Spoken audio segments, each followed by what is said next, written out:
नमस्कार साथियों। आज मैं आपके लिए एक नया वीडियो लेके आया हूँ जिसमें कई साथी ये जानना चाह रहे थे कि केशंस फार्मा जो कि पहले होल्ड हो चुकी थी, अब वो फिर से अनहोल्ड हो चुकी है। तो किस तरह उन मेडिसिन को अपने आईएचएमएस के सॉफ्टवेयर में ऐड करना है, तो इसके रिगार्डिंग मैं एक वीडियो बनाने जा रहा हूँ और कई साथी हैं उनके लिए ये हेल्प होगी। तो इसके साथ ही मैं आपको ये बताना चाह रहा हूँ कि कई साथी हैं जिनको ये प्रोसेस करने की कोई आवश्यकता नहीं है, क्योंकि उन्होंने अभी नए सॉफ्टवेयर में आईएचएमएस में अभी मैप करवाया है। तो अभी नया सॉफ्टवेयर चालू हुआ है, तो विद इन 2 4 5 दिन जो जिनकी चालू हुई है, तो उनकी वो नए सॉफ्टवेयर में ऑटोमेटिक ही वो स्विच हो चुके हैं। जितनी भी मेडिसिन अनहोल्ड हुई थी वो सारी सारी अब नए आईएचएमएस सॉफ्टवेयर में आ चुकी है। लेकिन जिन साथियों की अभी वो अनहोल्ड हुई दवाइयां अभी नहीं आ रही है, तो ये प्रोसेस है वो उन साथियों के लिए है जो नहीं कर पा रहे हैं, नहीं सीख पा रहे हैं, उनको थोड़ा सा कॉम्प्लिकेट हो रहा है उस सॉफ्टवेयर को चलाने में और इस सॉफ्टवेयर को समझने में। तो ये थोड़ी सी एक छोटी सी हेल्प है जिससे साथी वो वीडियो देखें और किस तरह वो जीआरएन के थ्रू अपनी केएसएस फार्मा की जो मेडिसिन है उसको ऐड कर सके। तो देखिए, और किसी तरह की कोई आपत्ति है, कोई सुझाव है, कोई मुझसे सवाल जवाब है, तो वो मुझे कमेंट बॉक्स में कमेंट करके कह सकता है। और मैं सभी साथियों से एक अनुरोध भी करना चाह रहा हूं कि वो साथी ज़्यादा से ज़्यादा मेरे वीडियो को सब्सक्राइब करें, मेरे चैनल को सब्सक्राइब करें, मेरे वीडियो को लाइक करें और आगे फॉरवर्ड करें, ताकि वो उन तमाम भाइयों तक पहुंच सके जो नीडफुल है, जिनको ये जरूरत है। वो फोन कर करके लोगों से पूछ रहे हैं, वो परेशान हो रहे हैं, तो उनके लिए ये वीडियो है। तो चलिए शुरू करते हैं। तो सबसे पहले ये देखिए, आपने सबसे पहले आपने आपकी जो ई औषधि की आपकी जो साइट है, ई औषधि की जो आपने आपके यूजर आईडी पासवर्ड है, सबसे पहले आपने वो खोलने हैं। और वो भी आपके डीडीसी और आपके स्टोर के दोनों के, किसी एक की नहीं खोलनी है आपने। आपने दोनों के ही यूजर आईडी पासवर्ड खोलने हैं, क्योंकि अपनों ने उन दोनों केसेंस फार्मा की जो दो तरह की दवाइयां थी, एक तो डीडीसी में पड़ी थी और एक अपने स्टोर में पड़ी थी। तो दोनों तरह की दवाइयां ही वो होल्ड हुई थी। तो अपन को ये जानना है कि कौन सी दवाई डीडीसी में होल्ड हुई थी और कौन सी दवाई स्टोर में होल्ड हुई थी। तो मैंने ये फिलहाल अपनी डीडीसी की एक आईडी खोल रखी है। तो इसमें देखिए, आपको आपको सबसे पहले अपने, एज ऑलवेज जैसे आपको पहले से पता था कि आपको यहाँ रिपोर्ट में, यहाँ आपको एक्सपायरी डिटेल में जाना है। ठीक है सर, ये देखिए आपको यहाँ एक्सपायरी डिटेल है। इस एक्सपायरी डिटेल में आपको नियर एक्सपायरी में जाना है। नियर एक्सपायरी में जाने के बाद अपने इंस्टीट्यूट को सिलेक्ट करना है और यहाँ आपने डेट सेलेक्ट करनी है। और आपने ये डेट मैक्सिमम से मैक्सिमम जो आपके पास लास्ट लास्ट एक्सपायरी थी वो सिलेक्ट करनी है। देखिए, जैसे मैं फिलहाल इसमें 2040 सेलेक्ट कर लेता हूँ। मेरे पास 2040 की कोई किसी तरह की कोई एक्सपायरी नहीं पड़ी, लेकिन फिर भी मैं देख रहा हूँ कि मेरे पास मैक्सिमम से मैक्सिमम कौन सी थी जो एक्सपायरी हो, ताकि वो पता लगे कि वो होल्ड है या नहीं है। तो इस तरह से आपने ये सिलेक्ट करनी है और यहाँ से ये जनरेट करनी है। जनरेट करने के बाद जैसे आपको ये यहाँ आपको डाटा दिखेगा, तो देखिए इस तरह से जैसे अपनों ने जनरेट किया, तो ये अपने पास ये फॉर्मेट खुला है। जो अपने पास नियर एक्सपायरी थी, मैक्सिमम से मैक्सिमम लेके चले अपन। और ये अपनी डीडीसी की आईडी थी, मैं डीडीसी की आईडी से खोल रहा हूँ। ठीक है साथियों, सबसे पहले अपनों ने ये देखना है कि डीडीसी में अपने पास केसेंस की कितनी दवाइयाँ अवेलेबल थी। तो यहाँ देखिए, आपको यहाँ दिख जाएगा। आपको, आप जैसे जैसे नीचे स्क्रॉल करेंगे, आपको ये देखिए के होल्ड नाम से आपको ये दिखाई दे रही है, केसेंस फार्मा। और इधर यहाँ इसकी एमआरपी प्राइस भी दिख रही है। और आपको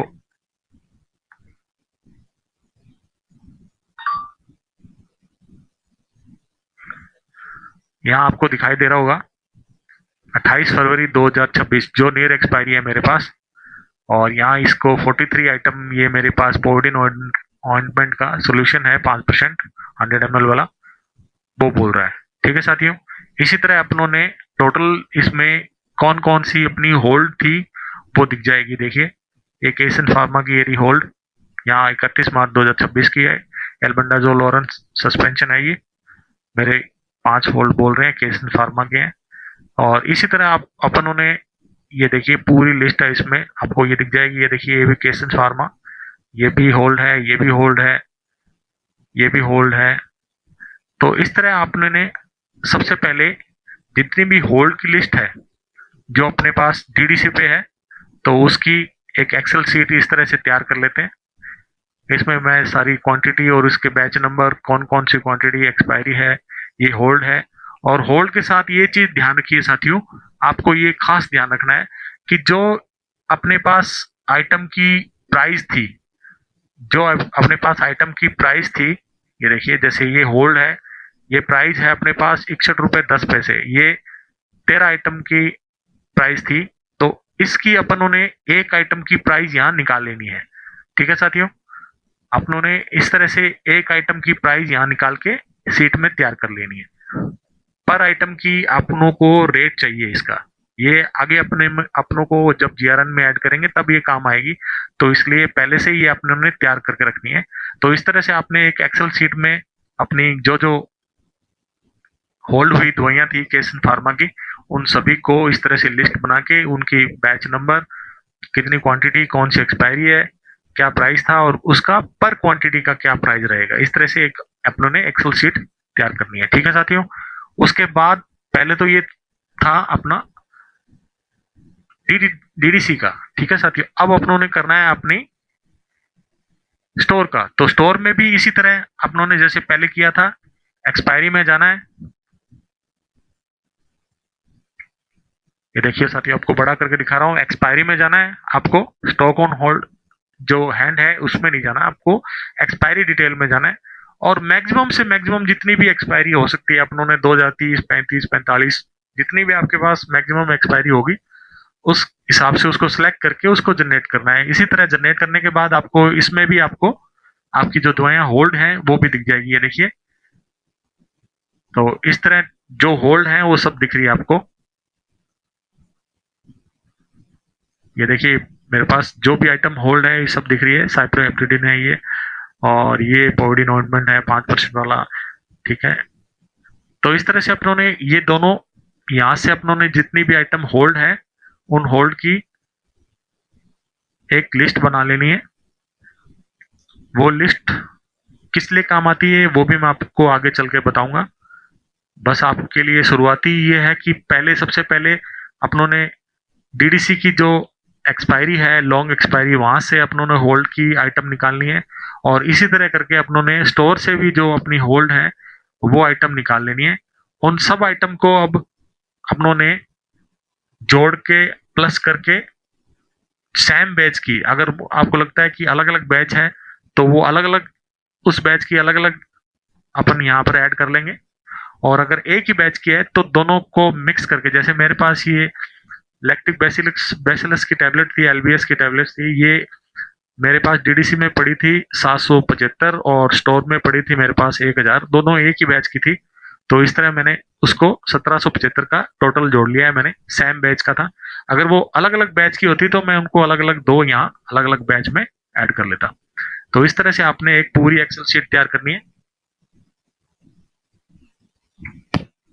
ये देखिए, मैंने आपको दिखा रहा हूँ, इस तरह से मेरी टोटल जो नंबर ऑफ आइटम है वो 18 है, जबकि मेडिसिन मेरी नियर अबाउट 26 के आसपास थी। ये इनमें सब मैंने ऐड कर दिया उनको, ताकि जो टोटल प्राइस जो निकालना हो तो वो टोटल क्वांटिटी के हिसाब से उसकी प्राइस पर क्वांटिटी यहाँ अपन निकाल सकते हैं। ठीक है साथियों, इसके बाद अपनों ने, उसके बाद अपना एक अगला प्रोसेस है कि अपनी जो ये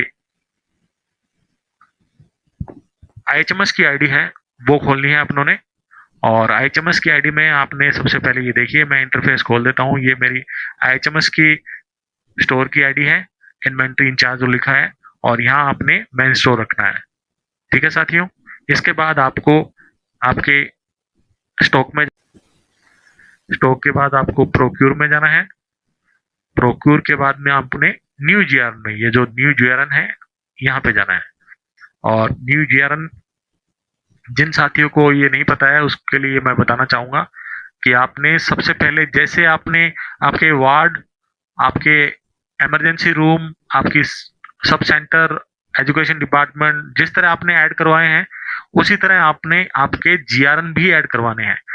जीआरएन ऐड करवाने का वही प्रोसेस है जिसमें आपने अगर लोकल परचेज कहीं से की है तो वो आपको यहाँ ऐड करवाना है।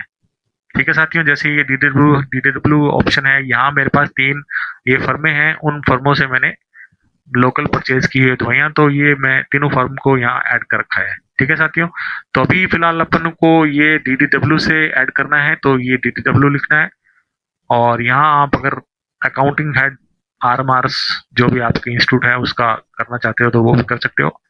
और यहाँ आपने इनवॉइस डेट में 10 तारीख का जो अपने पास ऑर्डर आया है उसको अनहोल्ड करने का, तो अपनों ने यहाँ 10 तारीख आपने डालनी है। और यहाँ इनवॉइस नंबर है वो उस आईडी का इनवॉइस नंबर डाल देना है, वो जहां तक मेरे को याद है 2890 है ऑर्डर आईडी। उसके बाद ये कॉलम आपने ने खाली रखने हैं और यहाँ ये जीआरएन है उसको यस करना है। उसके बाद आपने जितनी भी आइडिया हैं वो यहाँ ऐड करनी है। तो मैं आपको ऐड करके फिर आपको दिखाता हूँ कि आगे क्या करना है।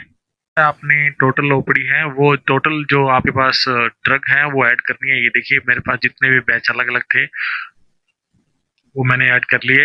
यहाँ ये बैच अलग था, ये बैच अलग था और ये बैच अलग था। इस तरह से देखिए मैंने कई बैच यहाँ अलग अलग करके उनको ऐड कर लिया है। ठीक है साथियों, अभी आपको मैं लास्ट एक साल्बुटामोल सिरप है वो ऐड करके दिखा रहा हूँ। इसमें मैंने, ताकि आपको याद रहे, आपको संज्ञान रहे कि किस तरह से ऐड करनी है। ये देखिए मैंने साल्बुटामोल सिरप सिलेक्ट की और यहाँ ऐड न्यू पर यहाँ आपने क्लिक करना है। यहाँ बैच नंबर शो हो जाएगा। तो जैसे मैंने आपको पहले बताया था, यहाँ से आपने बैच कॉपी करना है और सीधा ही यहाँ पेस्ट कर देना है। इससे क्या गलती होने के चांसेस कम रहते हैं। और जो एक्सपायरी है वो अपन यहाँ से देख लेंगे कि एक्सपायरी कितनी है, 30 जून 2027। तो यहाँ अपनों ने 30 जून 2027 यहाँ लगाई। और ये देखिए मैंने आपको पहले बताया था, ये कॉस्ट जो ये निर्धारित करेगा आपका, जो आपने पहले यहाँ पर पीस के हिसाब से कैलकुलेट किया है 6 रुपये 34 पैसे। तो आपने यहाँ पर 6 रुपये 34 पैसे के हिसाब से यहाँ पे लगानी है। यहाँ क्वांटिटी जो थी वो यहाँ क्वांटिटी देनी है, 480 क्वांटिटी में है। और बाकी आपने कुछ नहीं करना है, जीएसटी आपने 0 रखनी है। इस तरह से आपने इसको ऐड कर देना है। देखिए साथियों, ठीक है साथियों दिखाई दे रहा है आपको?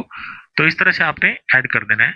और ऐड करने के बाद यहाँ आपने एक बार फिर से सब प्रोडक्ट को, सब दवाइयों को एक बार गौर से चेक करके ध्यान से उनको बारीकी से देखना है, उनकी एक्सपायरी देखनी है, उनका बैच देखना है, कितनी क्वांटिटी है, क्या प्राइस है, वो सारी चीजें यहाँ देख के उसके बाद ही आपने यहाँ पे इसको कंफर्म करना है। और यहाँ आपने रिमार्क में लिखना है केसंस फार्मा अनहोल्ड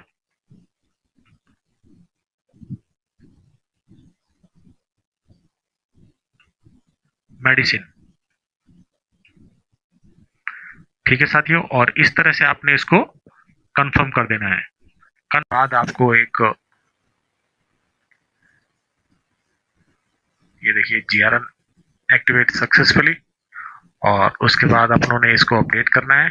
यहाँ अपडेट जीआरएन पे क्लिक करना है और इसके बाद यहाँ अगर किसी तरह का कोई मॉडिफिकेशन है तो मॉडिफाई कर दीजिए, नहीं तो इसको अप्रूव कर दीजिए। यहाँ से इसको अप्रूव कर देना है और अप्रूव करने के साथ ही आपका ये जीआरएन है वो कंप्लीट हो जाएगा और आपको ये प्रिंट आउट मिल जाएगा कि आपने जीआरएन में कौन कौन सी मेडिसिन कितनी कितनी क्वांटिटी में ये चढ़ाई है। ये सब कुछ यहाँ पे आपको शो हो जाएगा। ठीक है साथियों, तो इस तरह से अपनों ने ये GRN कंप्लीट करना है। और ये देखिए जैसे ही कंप्लीट हुआ यहाँ एक GRN नंबर यहाँ एक्टिवेट हो गया है। तो इस तरह से अपनों ने या GRN को अपनों ने इसमें चढ़ाना है। आपको एक और चीज बताना चाह रहा हूँ कि कई साथी हैं जब न्यू GRN यहाँ सेलेक्ट करते हैं तो यहाँ जो ये ब्राउजर है, कई बार ये ब्राउजर यहाँ कुछ शो नहीं करता। तो अपन ट्राई करें ऑल ब्राउजर में या ट्राई करें फायरफॉक्स मोजिला में। कई कई बार कभी कभी फायरफॉक्स मोजिला भी काम नहीं करता। तो कोशिश करें कि जो ये वर्जन है उसका ओल्ड वर्जन है वो डाउनलोड करके उसके अंदर ऐड करने की कोशिश करें। तो इस तरह से ये ऐड हो जाएगा। तो साथियों ये जानकारी कैसी लगी मुझे मेरे कमेंट बॉक्स में कमेंट करके साझा करें और कोशिश करें कि व्यू के साथ साथ इस वीडियो को लाइक भी करें ताकि मुझे और वीडियो बनाने के लिए प्रेरणा मिले। मैं आपकी इसी तरह हेल्प करता रहूं।